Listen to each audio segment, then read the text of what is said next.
Problema sa pag-ibig? Daanin natin sa mabuting usapan dahil nasa loob daw ng mga botelyang ito ang mga solusyon at kasagutan.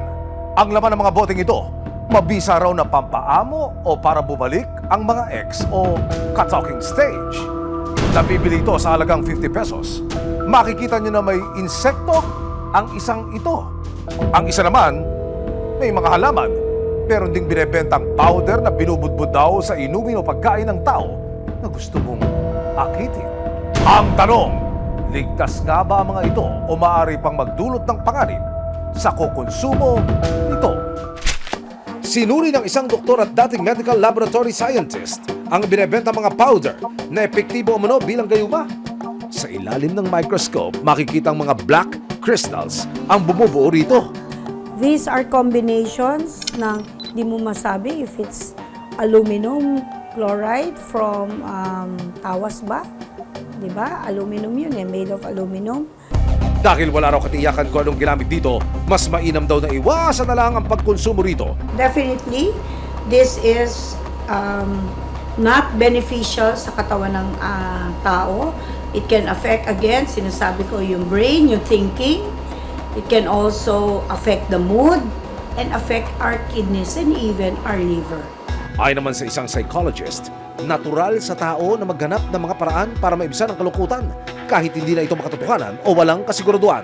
Kapag ang isang tao ay paulit-ulit na nasaktan, dumarating siya dun sa emotional helplessness, nakakaramdam siya ng emotional helplessness, isolation, desperation, at maaaring ang gayuma o paggamit ng mga iba pang folklore, no, ay nakakatulong o nagbibigay ng agarang pag-asa. Ayon pa sa eksperto, ang paniniwala sa mga ganitong ritual ay coping mechanism daw ng mga taong mag-move on o ng mga tao na dumaraan sa trauma sa isang relasyon.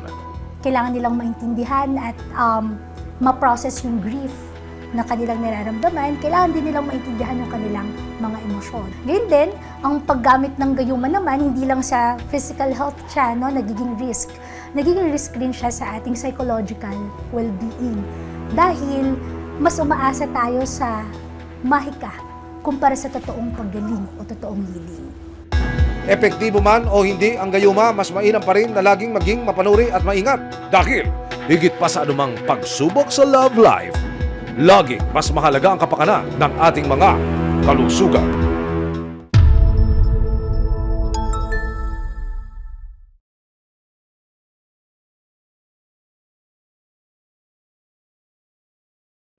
Maraming salamat sa panonood, mga kapuso. Para masundan ang mga reklamong nasolusyonan ng resibo, mag-subscribe lamang sa GMA Public Affairs YouTube channel